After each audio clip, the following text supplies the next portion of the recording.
8वां अध्याय ध्रुव का वनगमन।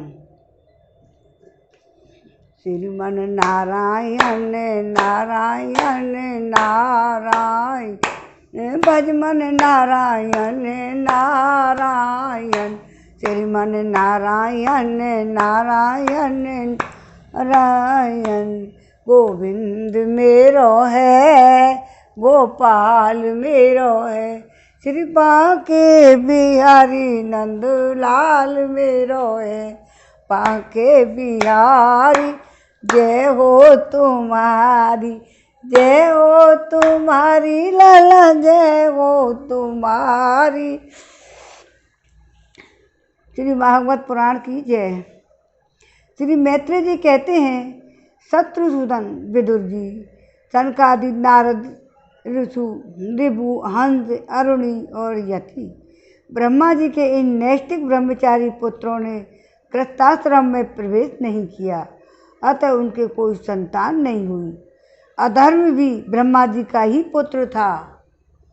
उसकी पत्नी का नाम मृषा था। उसके दम्भ नामक पुत्र और माया नाम की कन्या हुई। कौन हुए?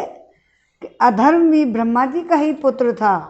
उसकी पत्नी का नाम मृषा, उसके दम्भ नामक पुत्र और माया नाम की कन्या हुई।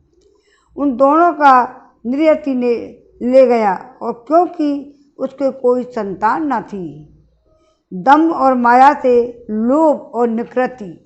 दम्भ और माया से क्या हुआ?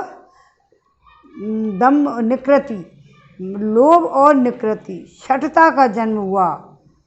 उससे क्रोध और हिंसा। अब दोबारा बताते हैं। अधर्म भी ब्रह्मा जी का ही पुत्र था। उसकी पत्नी का नाम मृषा था। उसके दम्भ नामक पुत्र और माया नाम की कन्या हुई। उन दोनों की नियति ले गया। उन दोनों को नियति ले गया, और क्योंकि उसके कोई संतान न थी, दम्भ और माया से लोभ निकृति शठता का जन्म हुआ। उनसे क्रोध और हिंसा तथा उनसे कली कलह और उसकी बहन द्रुति गाली उत्पन्न हुई। साधु से रो मरे। फिर दुरत्ति से कली ने बहक और मृत्यु को उत्पन्न किया। कली ने किसको किया? द्रुति से। द्रुति से कली ने बह और मृत्यु को उत्पन्न किया, तथा दोनों के संयोग से यातना और नरक का जोड़ा उत्पन्न हुआ।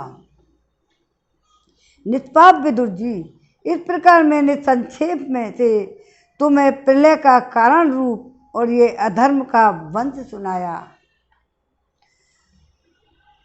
ये अधर्म का त्याग कराकर पुण्य संपादन में हेतु बनता है। अतएव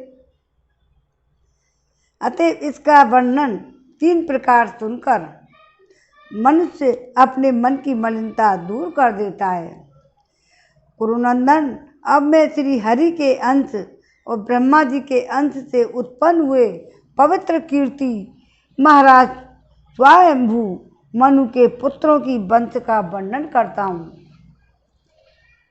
महारानी शत्रुपा और उनके पति स्वयंभू मनु से प्रियव्रत और उत्तानपाद, ये 2 पुत्र हुए। भगवान वासुदेव की कला से उत्पन्न होने के कारण ये दोनों संसार की रक्षा में तत्पर रहते थे। उत्तानपाद की सुनीति और सुरुचि नाम की 2 पत्नियां थीं।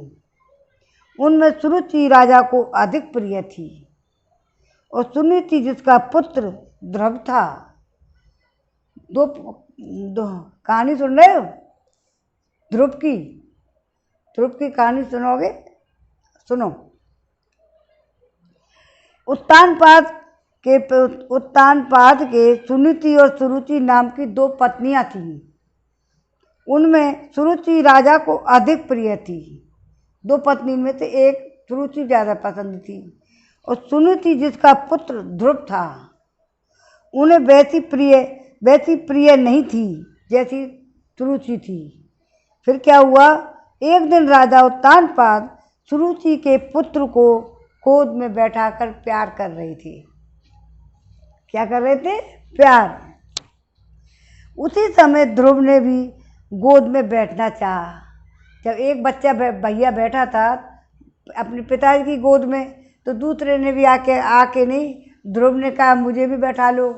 अब फिर क्या होता है कि उसी समय ध्रुव ने भी गोद में बैठना चाहा, परंतु राजा ने उसका स्वागत नहीं किया।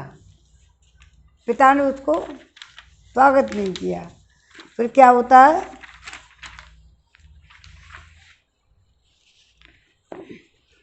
उसी समय घमंड से भरी हुई जो सुरुचि दूसरी माँ थी ना, तो अपनी सौत के पुत्र ध्रुव को महाराज की गोद में आने का यत्न करते देख उसके सामने ही उसने डाह भरे शब्दों में कहा, बच्चे, तू राज सिंहासन पर बैठने का अधिकारी नहीं है, तुम नहीं बैठ सकते। तो तू भी राजा का ही बेटा है, जिससे क्या हुआ, तुझको मैंने तो अपनी कोख में नहीं धारण किया। मैंने अपनी कोख में धारण नहीं किया है। तू अभी नादान है, तुझे पता नहीं है कि तूने किसी दूसरी स्त्री के गर्भ से जन्म लिया है। तभी वो ऐसे दुर्लभ और विषय की इच्छा कर रहा है। यदि तुझे राज सिंहासन की इच्छा है तो तपस्या करके परम पुरुष श्री नारायण की आराधना कर और उनकी कृपा से मेरे घर में आकर जन्म ले, जब तू राजा के गोद में बैठने का अधिकारी होगा। ऐसे बच्चे से बोले, अच्छी बात थोड़ी है।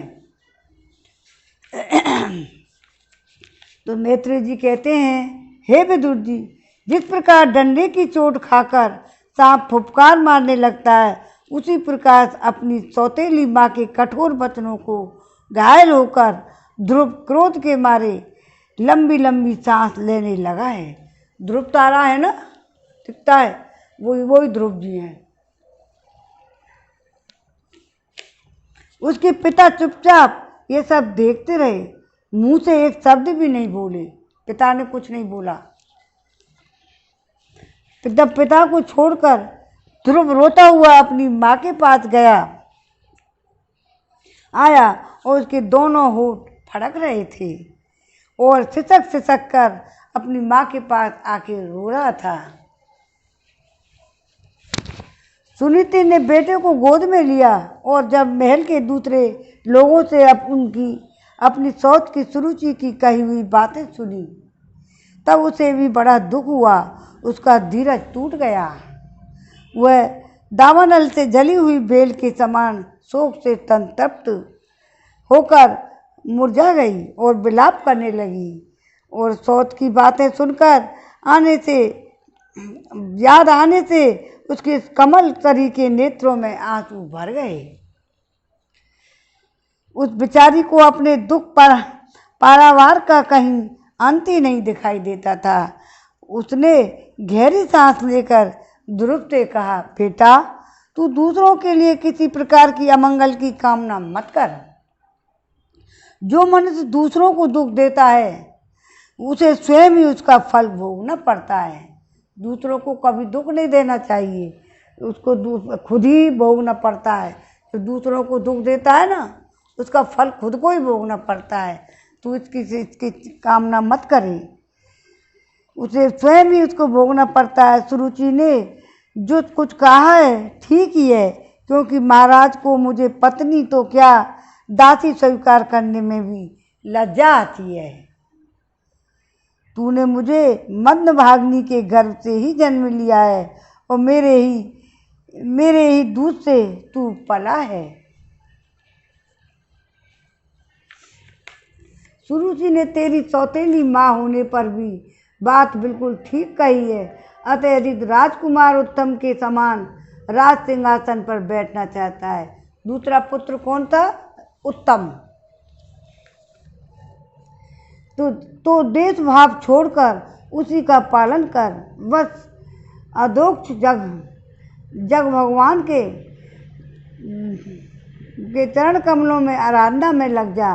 संसार का पालन करने के लिए सत्गुण को अंगीकार करने वाले उन श्री हरि के चरणों में आराधना करने से ही तेरे परदादा श्री ब्रह्मा जी को ये सर्वश्रेष्ठ पद प्राप्त हुआ है, जो मन और प्राणों को जीतने वाले मुनियों के द्वारा भी वंदनीय है। इसी प्रकार तेरे दादा स्वयंभू मनु ने भी बड़ी बड़ी दक्षिणाओं वाले यज्ञों के द्वारा अनन्य भाव से उन्हीं भगवान की आराधना की थी। तभी उन्हें दूसरे के लिए अति दुर्लभ लौकिक, अलौकिक और मोक्ष सुख की प्राप्ति हुई। बेटा, तू भी उन भक्त वत्सल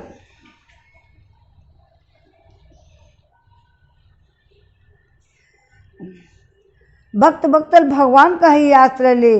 जब मृत्यु के चक्र से छूटने की इच्छा करने वाले मुमुक्ष लोग निरंतर उन्हीं के चरण कमलों की मार्ग की खोज किया करते हैं, तू स्वधर्म पालन से पवित्र हुए अपने चित्त में श्री पुरुषोत्तम भगवान को ही बैठा ले तथा उसका सबका चिंतन छोड़कर केवल उन्हीं का भजन कर।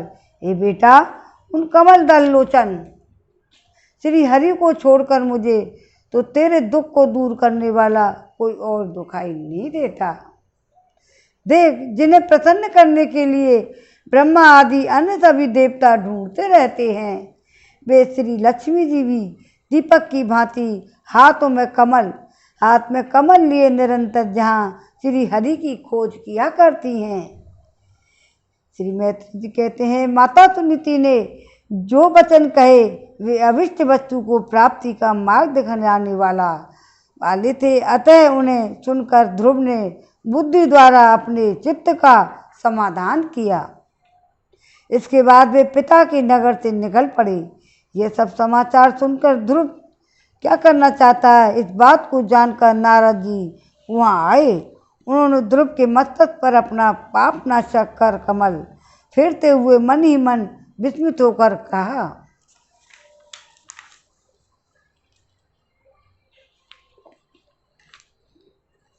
अहो क्षत्रियो का कैसा अद्भुत से तेज है। वे थोड़ा सा भी मान भंग नहीं कर सह सकते। देखो, अभी तो वह नन्हा सा बच्चा है। इसके हृदय में सौतेली माता के कटु वचनों पर घर कर गए हैं। तत्पश्चात नारद जी ने ध्रुव से कहा, बेटा, अभी तो तू बच्चा है, खेल कूद में ही मस्त रहता है। हम नहीं समझते कि इस उम्र में किसी बात से तेरा सम्मान या अपमान हो सकता है। यदि तुझे मान अपमान का विचार ही है तो बेटा, असल में मनुष्य के असंतोष का कारण मोह के सिवा और कुछ नहीं है। संसार में मनुष्य अपने कर्मानुसार ही मान अपमान, सुख दुख आदि को प्राप्त होता है। तात भगवान की गति बड़ी विचित्र है, इसलिए उस पर विचार करके बुद्धिमान पुरुष को चाहिए कि देववश उसे जैसी भी परिस्थिति का सामना करना पड़े उसी में संतुष्ट रहे। अब माता के उपदेश से तू योग साधना द्वारा जिन भगवान की कृपा प्राप्त करने चला है, मेरे विचार से साधारण पुरुषों के लिए उन्हें प्रसन्न करना बहुत ही कठिन है। जो तुमने मार्ग अपनाया है ये बहुत ही कठिन मार्ग है।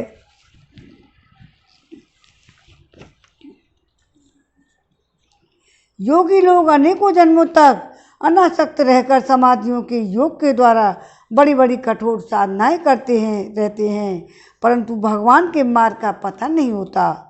इसलिए तू सब व्यर्थ का हट छोड़ दे और घर लौट जा। बड़ा होने पर जब परमार्थ साधन का समय आवे तब उसके लिए प्रयत्न कर लेना। विधाता के विधान के अनुसार सुख दुख जो भी कुछ प्राप्त हो उसी में चित्त को संतुष्ट रखना चाहिए, और यूँ करने वाला पुरुष मोह में संसार से पार हो जाता है। मनुष्य को चाहिए अपने से अधिक गुणवान को देखकर प्रसन्न हो और कम गुण वाला हो उस पर दया करे। जो अपने समान गुण वाला हो उससे मित्रता का भाव रखे। यूँ करने से उसे दुख कभी नहीं दबा सकते। ध्रुव ने कहा, भगवान, सुख दुख से जिनका चित्त चंचल हो जाता है उन लोगों के लिए आपने कृपा करके शांति का यह बहुत अच्छा उपाय बतलाया है, परंतु मुझ जैसे अज्ञानियों की दृष्टि यहाँ तक नहीं पहुँच जाती। न पहुँच पाती है। इसके सिवा मुझे घोर क्षत्रिय स्वभाव प्राप्त हुआ है, अतः मुझ में विनय का प्राय अभाव है। सुरुचि ने अपने कटु वचन रूपी बाणों से मेरे हृदय को विदीर्ण कर दिया है, इसलिए उसमें आपका यह उपदेश नहीं ठहर पाता। ब्राह्मण, मैं उस पद पर अधिकार करना चाहता हूँ जो त्रिलोकी में सबसे श्रेष्ठ है, तो जिस पर मेरे बाप दादे दूसरे कोई भी आरूढ़ नहीं हो सके। आप मुझे उसी की प्राप्ति का कुछ अच्छा सा मार्ग बताइए। बतलाइए। आप भगवान ब्रह्मा जी के पुत्र हैं और संसार के कल्याण के लिए ही बीड़ा बजाते हैं। सूर्य की भांति त्रिलोकी की विचार विचरा करते हैं। श्री मैत्री जी कहते हैं कि ध्रुव की बात सुनकर भगवान नारद जी बड़े प्रसन्न हुए और उस पर कृपा करके इस प्रकार उपदेश देने लगे।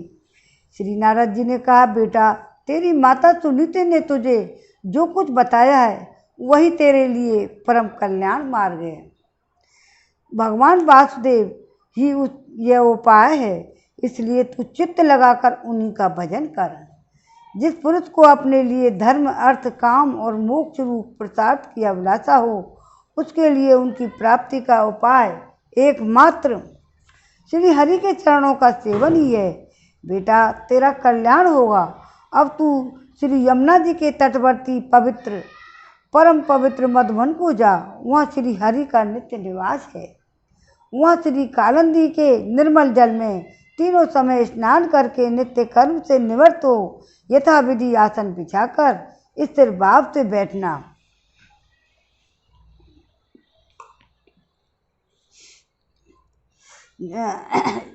स्नान करके फिर रेचक। अब सुनो क्या बताया नारद जी ने, किस प्रकार की समाधि बताई है। श्री कालिंदी के निर्मल जल में तीनों समय स्नान करके नित्य कर्म से निवृत्त हो यथाविधि आसन बिछाकर स्थिर भाव से बैठना। फिर रेचक, पूरक, कुंभक। ये कौन से प्राणायाम हैं? ये प्राणायाम है बता रहे हैं जो नारद जी। रेचक, पूरक, कुंभक, 3 प्रकार के प्राणायाम से धीरे धीरे प्राण, मन और इंद्रियों के दोषों को दूर कर धैर्य युक्त मन से परम गुरु श्री भगवान का इस प्रकार ध्यान करना। दोबारा बताया जा रहा है। फिर रेचक, पूरक, कुंभक, 3 प्रकार से प्राणायाम से धीरे धीरे प्राण, मन और इंद्रियों के दोषों को दूर कर धैर्य युक्त मन से परम गुरु श्री भगवान का इस प्रकार ध्यान करना। भगवान के नेत्र और मुख निरंतर प्रसन्न रहते हैं। उन्हें देखने से ऐसा मालूम होता है कि वे प्रसन्नता पूर्वक भक्त को वर देने के लिए उद्यत हैं, तैयार रहते हैं। उनकी नासिका और भौहें, कपोल बड़े ही सुहावने हैं। वे सभी देवताओं में परम सुंदर हैं।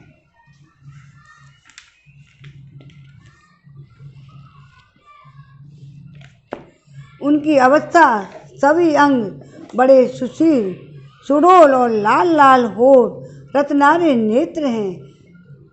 प्रणत जनों को आश्रय देने वाले अपार सुखदायक, शरणागत वत्सल और दया के समुद्र हैं। उनके वक्ष स्थल में श्री वत्स का चिन्ह है। उनका शरीर सजल और जलधर समान श्याम वर्ण है।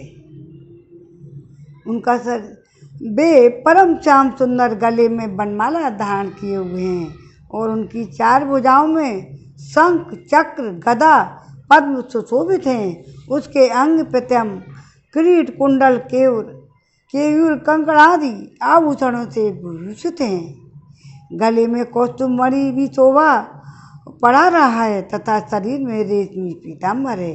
उनकी कट प्रदेश में कांचन की करधनी और चरणों में सुवर्ण में नूपुर पैजनी सुशोभित हैं। भगवान का स्वरूप बड़ा ही दर्शनीय, शांत और मन और नैनों को आनंदित करने वाला है। जो लोग प्रभु का मानस पूजन करते हैं उनके अंतःकरण में वे हृदय कमल की कर्णिका पर अपने नख मणिमंडित मनोहर पादार बिंदुओं को स्थापित करके विराजते हैं।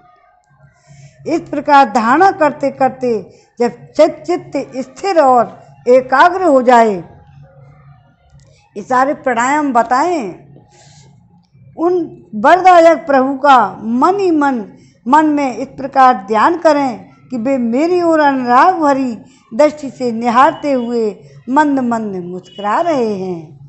भगवान की मंगलमयी मूर्ति का इस प्रकार निरंतर ध्यान करने से मन शीघ्र ही परमानंद में डूबकर तल्लीन हो जाता है और फिर वहाँ से लौटता नहीं।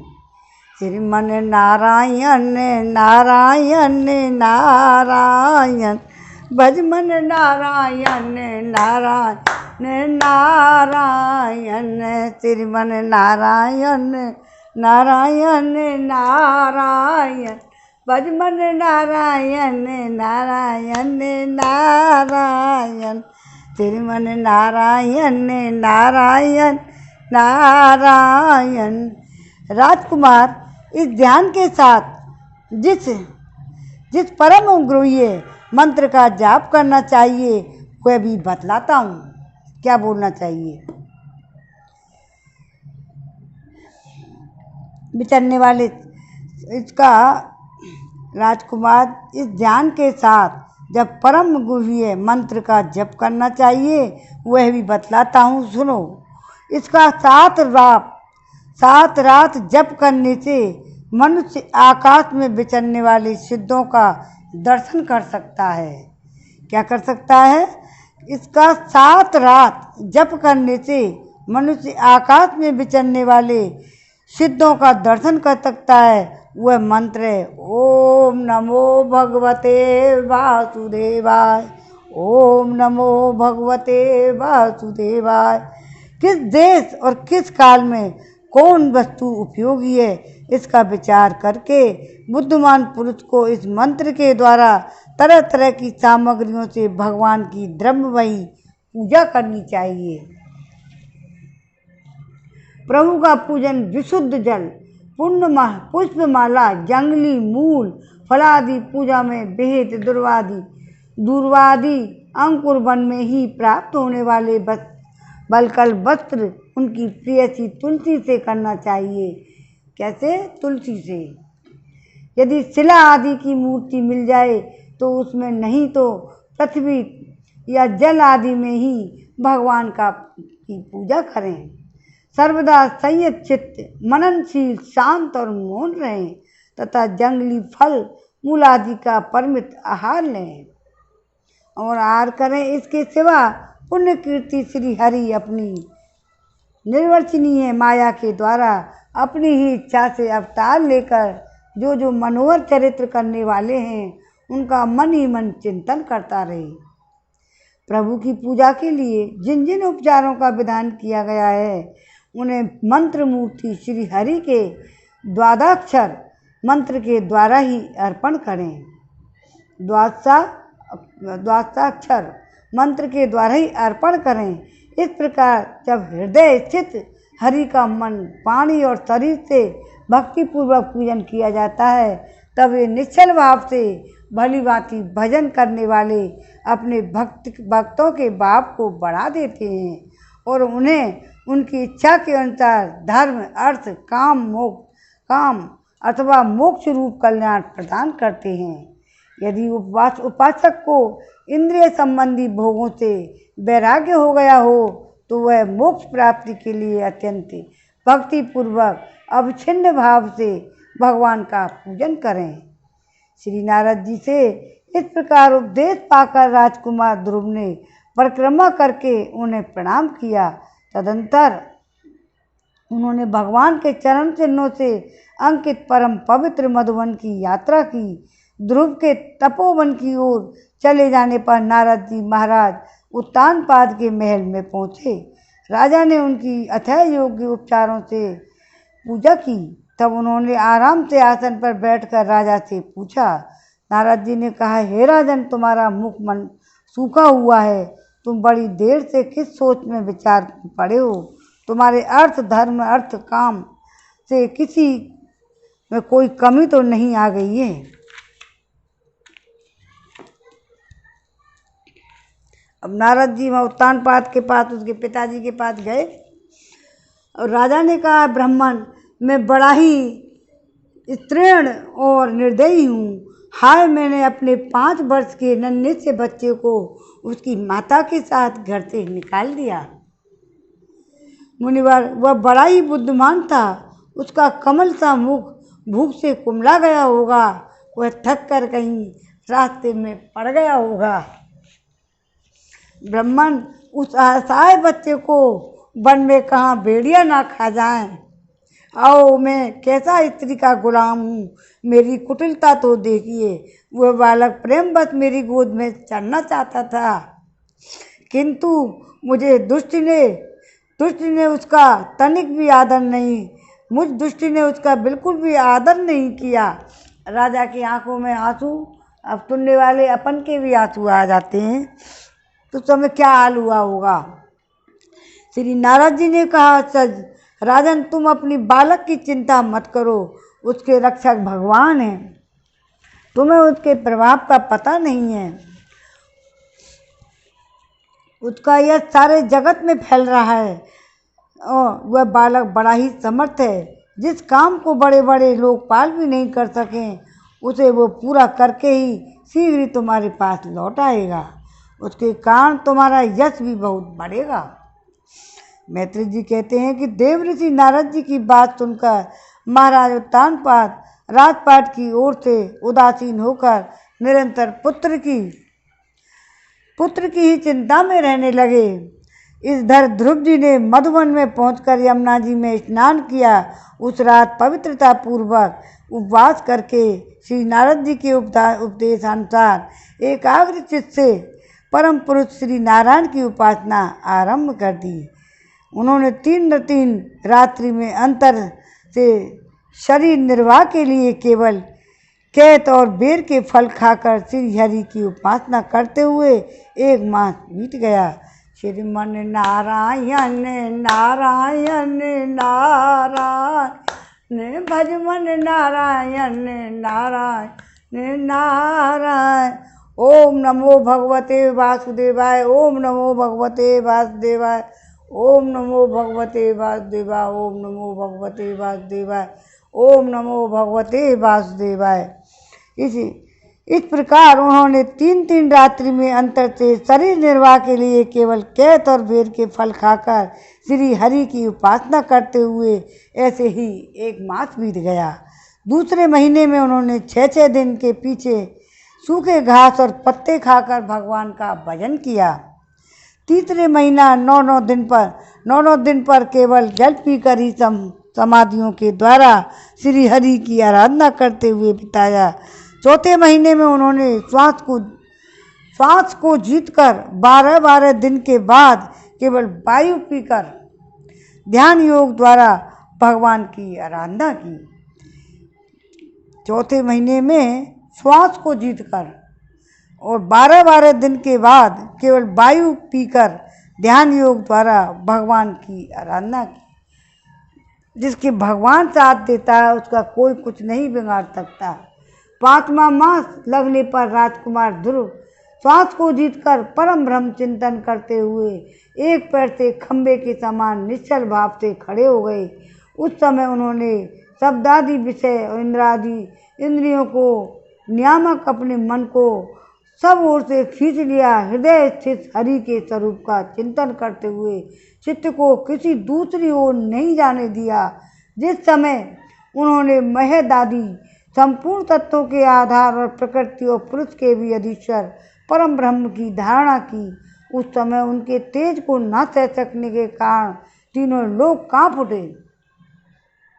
और जब राजकुमार ध्रुव एक पैर से खड़े हुए तब उनके अंगूठे से दबकर आदि पृथ्वी इस प्रकार झुक गई जैसे किसी गजराज के चढ़ जाने पर नाव पद पर दाईं बाईं और डगमगाने लगती है। सारी प्रकृति डावाडोल हो गई। ध्रुव जी अपने इंद्रिय द्वार तथा प्राणों को रोककर अनन्य बुद्धि से विश्वात्मा श्री हरि का ध्यान करने लगे। इस प्रकार उनकी समष्टि प्राण से अभिन्नता हो जाने के कारण सभी जीवों का श्वास प्रश्वास रुक गया। इससे समस्त लोक और लोकपालों की बड़ी पीड़ा हुई और वे सब घबरा कर श्री हरि के शरण में गए। देवताओं ने कहा, भगवान, समस्त स्थावर संगम जीवों में शरीरों का प्राण एक साथ ही एक रुक गया है, ऐसा तो हमने पहले कभी अनुभव नहीं किया। आप शरणागतों की रक्षा करने वाले हैं, अपनी शरण में आए हुए हम लोगों को इस दुख से छुड़ाइए। श्री भगवान ने कहा, देवताओं, तुम डरो मत। उत्तानपाद के पुत्र ध्रुव ने अपने को चित्त में मुझ पर विश्वात्मा में लीन कर दिया है और इस समय मेरे साथ उसकी अभेद धारणा सिद्ध हो गई है। इसी से उनके प्राण निरोध से तुम सबका प्राण भी रुक गया है। अब तुम अपने लोगों को जाओ, मैं उस बालक को दुष्कर तब से निवृत्त करूँगा। श्रीमद्भागवत महापुराणे परम महत्या संहिताम चतुर्स्कंदे ध्रुव चरितोष्टमी अध्याय। श्रीमन नारायण नारायण नारायण भजमन नारायण नारायण नारायण श्रीमन नारायण नारायण नारायण भजमन नारायण नारायण नारायण। ध्रुव का वर पाकर घर लौटना। अथो 9वां अध्याय। ध्रुव का वर पाकर अब घर लौटेंगे। मैत्रेय जी कहते हैं, विदुर जी, भगवान के इस प्रकार आश्वासन देने से देवताओं को भय जाता रहा। वे उन्हें प्रणाम करके स्वर्गलोक को चले गए। तदंतर विराट स्वरूप भगवान गरुड़ पर चढ़कर अपने भक्तों को देखने के लिए मधुवन में आए। उस समय ध्रुव जी तीव्र योगाभ्यास से एकाग्र हुई बुद्धि के साथ द्वारा भगवान की बिजली के समान देदीप्यमान जिस मूर्ति का अपने हृदय कमल में ध्यान कर रहे थे, वह सहसा विलीन हो गई।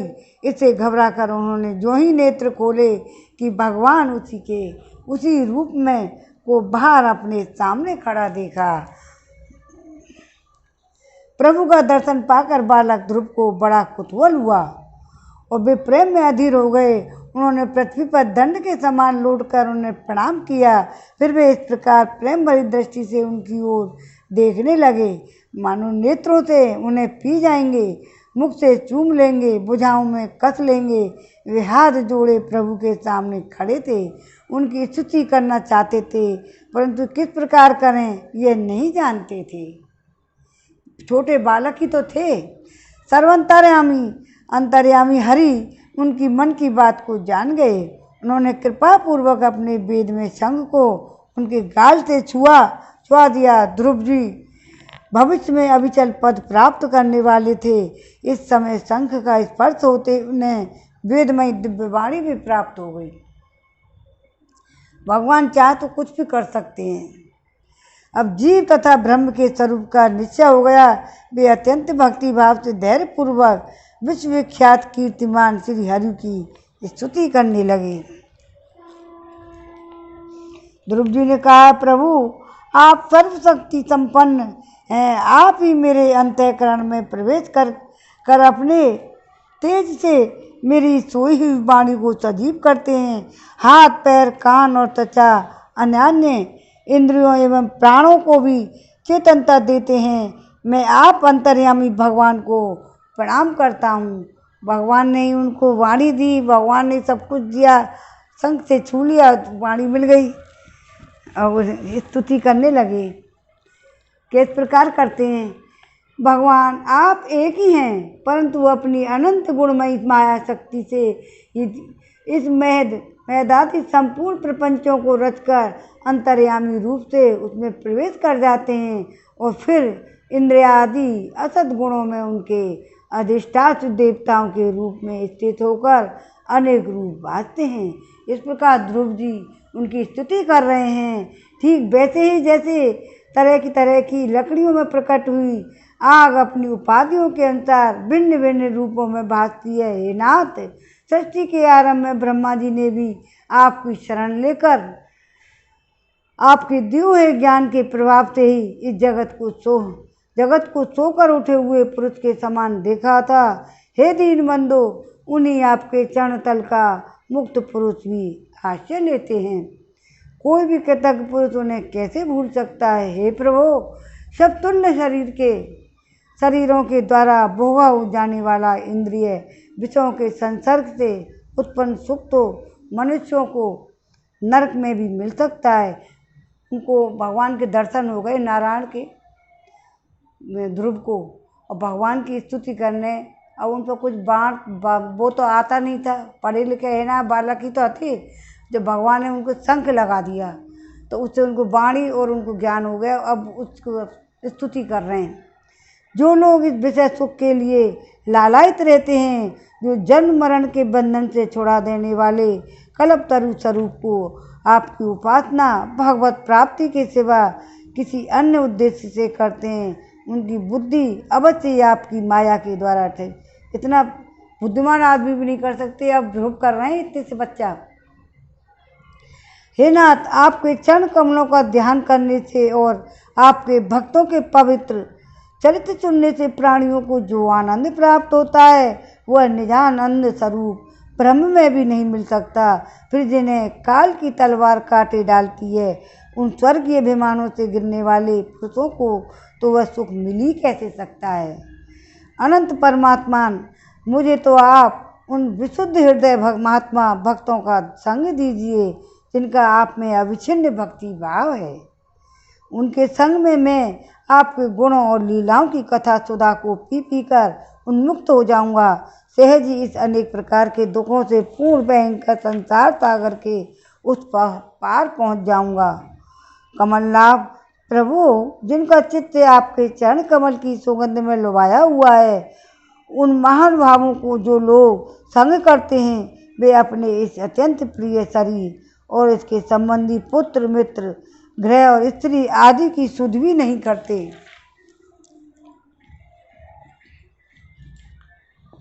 अजन्मा परमेश्वर, मैं तो पशु और वृक्ष पर्वत पक्षी सूर्य सर्पादि रेंगने वाले जंतु देवता दैत्य और मनुष्य आदि से परिपूर्ण महद आदि अनेकों कारणों से संपादित आपके इस सदात्मक स्थूल विश्व रूप को ही जानता हूँ। इससे परे जो कुछ आपका परम स्वरूप है, इससे वाणी की गति नहीं है, उसका मुझे पता ही नहीं है। हे भगवान, कल्प का अंत होने पर योग निद्रा में स्थित महापरम पुरुष इस संपूर्ण विश्व को अपने उदर में लीन करके शेष जी के साथ उन्हीं को गोद में शयन करते हैं, जिनकी नाभि समुद्र से प्रकट हुए सर्वलोक में सुवर्ण वर्ण कमल से परम तेजों में ब्रह्मा जी उत्पन्न हुए हैं। ब्रह्मा जी तो ध्रुव के दादाजी है। भगवान आप ही हैं, मैं आपको प्रणाम करता हूँ। हे प्रभु, आप अपनी अखंड चिन्मयी दृष्टि से बुद्धि को सभी अवस्थाओं में साक्षी हैं। नित्य मुक्त शुद्ध सत्व में सर्वज्ञ परमात्मा स्वरूप निर्विकार आदि पुरुष षडैश्वर संपन्न और तीनों गुणों के अधीश्वर हैं। आप जीव से सर्वथा भिन्न हैं तथा संसार की स्थिति के लिए यज्ञाधिष्ठाता विष्णु रूप से विराजमान हैं। आपसे ही विद्या अविद्या विरुद्ध गतियों वाली अनेकों शक्तियाँ धारावाहिक रूप से निरंतर प्रकट होती रहती हैं। आप जगत के कारण अखंड अनादि अनंत आनंद में निर्विकार ब्रह्म स्वरूप हैं। मैं आपकी शरण हूँ। हे भगवान, आप परमानंद मूर्ति हैं। जो लोग ऐसा समझकर निष्काम भाव से आपका निरंतर भजन करते हैं, उनके लिए राज्यादि भोगों की अपेक्षा आपके चरण कमलों की प्राप्ति हो भजन का सच्चा फल है। हे स्वामिन, यद्यपि आप बात ऐसी है तो भी गौ जैसे अपने तुरंत के जन्मे हुए बछड़े को दूध पिलाती है, व्याघ्रादि से बचाती रहती है, उसी प्रकार आप भी भक्तों पर कृपा करने के लिए निरंतर विकल रहने के कारण हम जैसे सकाम जीवों को भी कामना पूर्ण करके उनकी भय से रक्षा करते रहते हैं। ध्रुव जी कितना कर रहे हैं। अब मैत्री जी कहते हैं, हे विदुर जी, जब शुभ संकल्प वाले मूर्तिमान मतिमान ध्रुव जी ने इस प्रकार स्तुति की, भक्त वत्सल भगवान उनकी प्रशंसा करते हुए कहने लगे। भगवान ने कहा, उत्तम व्रत का पालन करने वाले राजकुमार, मैं तेरे हृदय का संकल्प जानता हूँ। यद्यपि उस पद का प्राप्त होना बहुत कठिन है, तो भी मैं तुझे वह देता हूँ, तेरा कल्याण हो। भद्र, जिस तेजों में अविनाशी लोक को आज तक किसी ने प्राप्त नहीं किया, जिसको चारों ओर ग्रह नक्षत्र तारागण रूप ज्योतिष चक्र उसी प्रकार चक्कर काटता रहता है, जिस प्रकार मेढ़ी के चारों ओर और दमरी के बैल घूमते रहते हैं, अवान्तर कल्प पर्यंत रहने वाले अन्य लोगों का नाश हो जाने पर भी, सबका नाश हो जाने पर भी जो स्थिर रहता है, वह तारागण के सहित धर्म, अग्नि, कश्यप, शुक्र और आदि नक्षत्र सप्त ऋषिगण इसकी प्रदक्षिणा किया करते हैं, तो ध्रुव लोक में तुझे देता हूँ। अब इनको ध्रुव लोक मिल गया, सारे ऋषिगण तब चारों तरफ रहते हैं। यहाँ भी जब तेरे पिता तुझे राज सिंहासन देकर वन को चले जाएंगे, तब तू 36,000 वर्ष तक धर्मपूर्वक पृथ्वी का पालन करेगा। 36,000 वर्षों तक धर्मपूर्वक पृथ्वी का पालन करेगा। तेरी इंद्रियों की शक्ति ज्यों की त्यों बनी रहेगी। आगे चलकर किसी समय तेरा भाई उत्तम शिकार खेलता हुआ मारा जाएगा, तब उसकी माता सुरुचि पुत्र प्रेम में पागल होकर उस वन में घोचती हुई दावानल में प्रवेश कर जाएगी। यज्ञ में मेरी प्रिय मूर्ति है। तू अनेकों बड़ी बड़ी दक्षिणाओं वाले यज्ञों के द्वारा मेरा यजन करेगा और यहाँ उत्तम उत्तम भोग कर अंत में मेरा ही स्मरण करेगा। इससे तू अंत में संपूर्ण लोगों की वंदनीय है, सप्त ऋषियों के ऊपर से भी ऊपर मेरे निज धाम को जाएगा, जहाँ पहुँच जाने पर फिर संसार में कोई लौट कर नहीं आना होता है।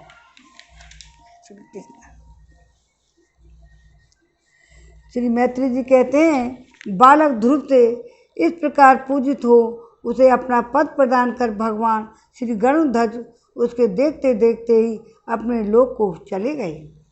और जय श्री श्रीमन नारायण नारायण नारायण, श्रीमन नारायण नारायण नारायण, भजमन नारायण नारायण नारायण। आज एक लंबा प्रसंग है। मैं प्रभु की चरण सेवा से संकल्पित वस्तु प्राप्त हो जाने के कारण यद्यपि ध्रुव का संकल्प तो निवृत्त हो गया, किंतु उनका चित्त विशेष प्रसन्न नहीं हुआ। फिर भी वे अपने नगर को लौट गए। विदुर जी ने पूछा, ब्रह्मन मायापति श्री हरि का परम पद प्राप्त तो अत्यंत ही दुर्लभ है और मिलता भी उनके चरण कमलों की उपासना से ही है। ध्रुव जी भी सार का पूर्ण विवेक रखते थे, फिर एक ही जन्म में ही उस परम पद को लेने में उन्होंने अपने को अकृतार्थ क्यों समझा। श्री मैत्री जी कहा, ध्रुव जी का हृदय अपनी सौतेली माता के बागवानों से बिन गया था। वर मांगने के समय भी उन्हें उनका स्मरण बना हुआ था। इसी से उन्होंने मुक्तिदाता श्री हरि मुक्ति नहीं मांगी। अब जब भगवान के दर्शन से हुए मनोमालिन्य दूर हो गया, तो उन्हें अपनी इस भूल के लिए पश्चाताप हुआ। ध्रुव जी मन ही मन कहने लगे, अहो सनकादिक ऊर्ध्ववर्तिता निष्ठक ब्रह्मचारी सिद्धि भी, जिन्हें समाधि द्वारा अनेकों जन्मों में प्राप्त कर पाते हैं, उन भगवत चरणों की छाया को मैंने 6 महीने में ही पा लिया, किंतु चित्त में दूसरी वासना रहने के कारण मैं फिर उनसे दूर हो गया। अहो मुझे मंद भाग्य की मूर्खता तो देखो। मैंने संसार पाश को काटने वाले प्रभु के पाद पदों को पहुंचकर भी उनसे नाशवान वस्तु की ही याचना की। देवताओं को स्वर्ग भोग के पश्चात फिर नीचे गिरना होता है, इसलिए वे मेरी भगवत प्राप्ति पर रूप में उच्च स्थिति को सहन नहीं कर सके, अतः उन्होंने ही मेरी बुद्धि को नष्ट कर दिया। तभी तो मुझे दुष्ट ने नारद जी को यथार्थ बात भी स्वीकार नहीं की। यदि भी संसार में आत्मा के सिवा दूसरा कोई भी नहीं है, तथापि सोया हुआ मनुष्य जैसे स्वप्न में अपने ही कल्पना के किए हुए व्याधादि से डरता है, उसी प्रकार मैंने भी भगवान की माया से मोहित होकर भाई को ही शत्रु मान लिया। व्यर्थ ही द्वेष रूप हार्दिक रोग से जलने लगा, जिन्हें प्रसन्न करना अत्यंत कठिन है। उन्हीं विश्वात्मा श्री हरि को तपस्या द्वारा प्रसन्न करके मैंने जो कुछ मांगा है वह सब व्यर्थ है। ठीक उसी तरह जैसे गतायु पुरुष के लिए चिकित्सा व्यर्थ होती है, वो मैं बड़ा भाग्यहीन और संसार बंधन का नाश करने वाला प्रभु से मैंने संसार ही मांगा। मैं बड़ा ही पुण्यहीन हूँ, सब कुछ पाकर भी पुण्यहीन हो गया हूँ। जिस प्रकार कोई कंगला किसी चक्रवर्ती सम्राट को प्रसन्न करके उससे तुझ सहित चावलों की कनी मांगे, उसी प्रकार मैंने भी आत्मानंद प्रदान करने वाले श्री हरि से मूर्खता मत व्यर्थ का अभिमान बढ़ाने वाले उच्च पद आदि ही मांगे हैं। बहुत दुखी हो गए। मैत्रेय जी कहते हैं, तात तुम्हारी तरह जो लोग मुकुंद पादार बिंद मकरंद के ही मधुकर हैं, जो निरंतर प्रभु के चरण का रज ही सेवन करते हैं, जिनका मन अपने आप आई हुई सभी परिस्थितियों में संतुष्ट रहता है, वे भगवान से उनकी सेवा के सिवा अपने लिए कुछ और पदार्थ नहीं मांगते। इधर जब राजा उत्तानपाद ने सुना उनका पुत्र ध्रुव घर लौट रहा है, तो उन्हें इस बात पर वैसे ही विश्वास नहीं हुआ जैसे कोई किसी यमलोक से लौटने की बात विश्वास न करे। उन्होंने सोच के मुझे अभागे का ऐसा भाग्य कहाँ, परंतु उन्हें अपनी देवऋषि नारद की बात याद आ गई।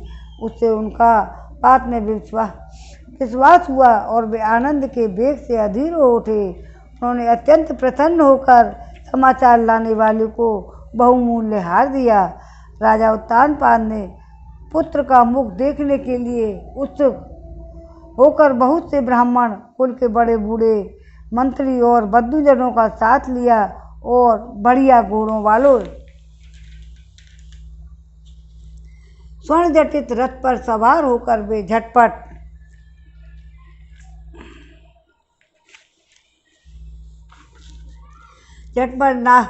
नगर के बाहर आए और उनके सामने आ गए। बेध्वनि द्वारा होती रही शंख, दुंदुभी और बंसी आदि अनेकों मांगलिक बाजे बजते जाते थे। उनकी दोनों रानियां सुनीति और सुरुचि भी स्वर्ण में आभूषणों से विभूषित तो राजकुमार उत्तम के साथ पालकियों पर चढ़कर चल रही थी। ध्रुव की उपवन के पास आ पहुँचे। उन्हें देखते ही महाराज उत्तानपाद तुरंत रथ से उतर पड़े। पुत्र की देखने के लिए वे बहुत दिनों से उत्कंठित हो रहे थे। उन्होंने झटपट आगे बढ़कर प्रेमातीत होकर लंबी लंबी सांसें लेते हुए ध्रुव को भुजाओं में भर लिया। और अब वे पहले के ध्रुव नहीं रहे थे। वे प्रभु के परम पुनीत पाद पद्मों का स्पर्श होने से उनके समस्त पाप और बंधन कट गए। राजा उत्तानपाद की एक बहुत बड़ी कामना पूर्ण हो गई। उन्होंने बार बार पुत्र का सिर छूंगा। आनंद तथा प्रेम के कारण निकलने वाले ठंडे ठंडे आंसुओं से उन्हें नहला दिया। तदंतर सज्जनों में अग्रगण्य ध्रुव जी ने पिता के चरणों में प्रणाम किया। उनसे आशीर्वाद पाकर कुशल प्रश्नादि से सम्मानित हो उन्होंने माताओं को प्रणाम किया। छोटी माता सुरुचि ने अपने चरणों पर झुके हुए बालक ध्रुव को उठाकर हृदय से लगा लिया। अश्रु गदगद वाणी से चिरंजीवी रहो ऐसा आशीर्वाद दिया। जिस प्रकार जल स्वयं ही नीचे की ओर बहने लगता है, उसी प्रकार ये मैत्री आदि गुणों के कारण जिस पर भगवान प्रसन्न हो जाते हैं उसके आगे सभी आज झुक जाते हैं। और इधर उत्तम ध्रुव दोनों ही प्रेम से विह्वल होकर मिले। एक दूसरे के अंगों का स्पर्श पाकर दोनों के शरीर में रोमांच हो गया तथा नेत्रों से बार बार आंसुओं की धारा बहने लगी। ध्रुव जी की माता सुनीति अपने प्राणों से भी प्यारे पुत्र को गले लगाकर सारा संताप भूल गईं। उसके सकुमार अंगों के स्पर्श से उसे बड़ा ही आनंद प्राप्त हुआ। वीरवर विदुर जी। वीर माता सुनीति के स्तन उसी के नेत्रों में झरते हुए उसके नेत्रों से झरते हुए मंगल में आनंद आंसुओं से भीग गए और उनसे बार बार दूध बहने लगा। उस समय प्रवासी लोग उनकी प्रशंसा करते हुए कहने लगे, महारानी जी आपका लाल बहुत दिनों से खोया हुआ था, सौभाग्यवश अब वह लौट आया। यह हम सबका दुख दूर करने वाला है। बहुत दिनों तक भूमंडल की रक्षा करेगा। आपने अवश्य ही शरणागत भयभंजन श्री हरि की उपासना की है। उनका निरंतर ध्यान करने वाले धीर पुरुष परम दुर्जय मृत्यु को भी जीत लेते हैं। विदुर जी बोले, हे मैत्रेय जी ने कहा, हे विदुर जी, इस प्रकार जब सभी लोग ध्रुव के प्रति अपना लाड़ प्यार प्रकट कर रहे थे उसी समय उन्हें भाई उत्तम के सहित हाथी पर चढ़कर महाराज उत्तानपाद ने बड़े हर्ष के साथ राजधानी में प्रवेश किया। उस समय सभी लोग उनकी भाग की पढ़ाई कर रहे थे। नगर में जहाँ था मगर के आकार के सुंदर दरवाजे बनाए गए थे। फल फूलों गुच्छों सहित केले के खंभे सुपारी के पौधे सजाए गए थे। द्वार द्वार पर दीपक के सहित जल के कलश रखे हुए जो आम के पत्तों वस्त्रों पुष्प मालाओं तथा मोती की लड़ियों से सुसज्जित थे। जिन अनेकों परकोटों पाटकों के महलों से नगरी सुशोभित थी उन सभी को स्वर्ण की सामग्री से सजाया गया था। उनके कंगूरे विमानों से शिखरों के समान चमक रहे थे। नगर के चौक गलियां अटारियां और सड़कों की झाड़ बुहार कर उन पर चंदन का छिड़काव किया गया। जहाँ तहाँ खील चावल पुष्प फल जौ अन्य मांगलिक उपहार सामग्रियाँ सजी रही थी। ध्रुव जी के राजमार्ग में जा रहे थे। जहाँ तहाँ जा रहे थे उस समय जहाँ तहाँ नगर की शीलवती सुंदरियाँ उन्हें देखने के एकत्र हो रही थीं। उन्होंने भक्त वत्सल भगवान के भाव से अनेकों शुभ आशीर्वाद देते हुए उन पर सफ़ेद सरसों अक्षय दही जल दूर्वा पुष्प और फलों की वर्षा की। इस प्रकार उनके मनोहर गीत सुनाते हुए ध्रुव जी ने अपने पिता के महल में प्रवेश किया। वह श्रेष्ठ भवन महामूल्य मणियों की लड़ियों से सुसज्जित था। उसमें अपने पिता की जहाँ लाड़ प्यार का सुख भोगते हुए वे उसी प्रकार आनंद पूर्वक रहने लगे जैसे स्वर्ग में देवता लोग रहते हैं। जहाँ ध्रुव दूध के फैन के समान सफ़ेद और कोमल सैया, इस हाथी दांत के पलंग, सुनहरी कामदार पर्दे, बहुमूल्य आसन, बहुत से सोने का सामान था। उसकी स्फटिक महामरकत मणि पन्ने, दीवारों में रत्नों से बनी हुई स्त्री मूर्तियों पर रखे हुए मणि में दीपक जगमगा रहे थे। उस महल के चारों अनेक जाति के दिव्य वृक्षों के सुशोभित उद्यान थे जिनमें नर और मादा पक्षियों का कलरव तो मत वाले भवनों का गुंजार होता रहता था। उन बगीचों में वैदर्भमणि पुखराज सीढ़ियों से सुशोभित बावलियाँ थीं जिनमें लाल लाल नीले सफ़ेद रंग के कमल खिले हुए थे। हंस कारंडव चकवा और सारस आदि पक्षी क्रीड़ा करते रहते थे। राजऋषि उत्तानपाद ने अपने पुत्र को अति अद्भुत प्रभाव की बात महर्षि नारद से पहले ही सुन रखी थी। अब उसे प्रत्यक्ष वैसा ही देखकर उन्हें बड़ा आश्चर्य हुआ। फिर वो देख करके अब ध्रुव तरुण अवस्था को प्राप्त हो गए। अमात्य वर्ग को उन्हें आदर की दृष्टि से देखते हुए प्रजा का उद्धार उन पर अनुराग है। उन्होंने उन्हें निखिल भूमंडल के राज पर अभिषिक्त कर दिया और आप वृद्धावस्था आई जानकर आप स्वरूप का चिंतन करते हुए संसार के विरक्त होकर वन को चले गए। बोल श्री हरि भगवान की जय।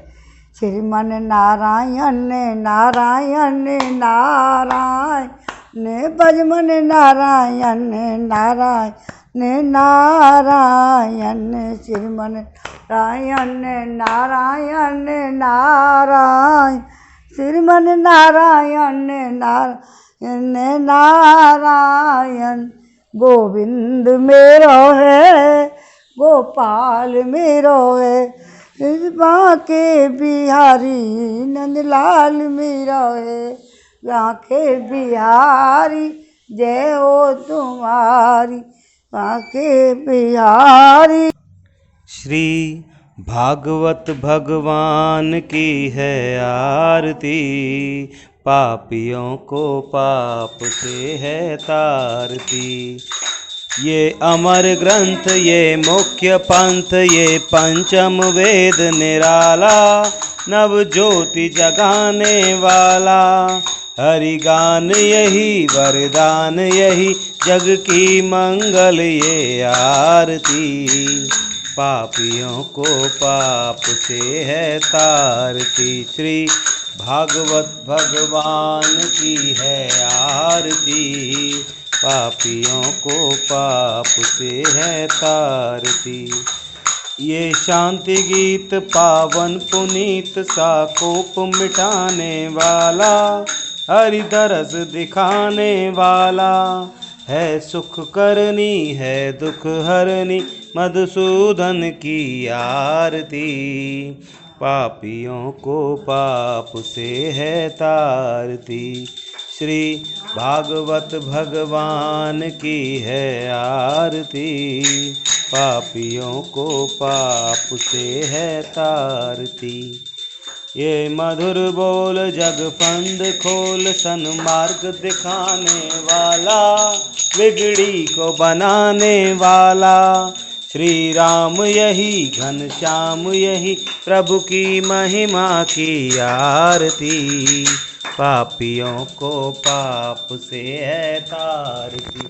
श्री भागवत भगवान की है आरती, पापियों को पाप से है तारती। ओम नमो भगवते वासुदेवाय। जय श्री कृष्णा। आज के आनंद की जय। जय जय श्री राधे।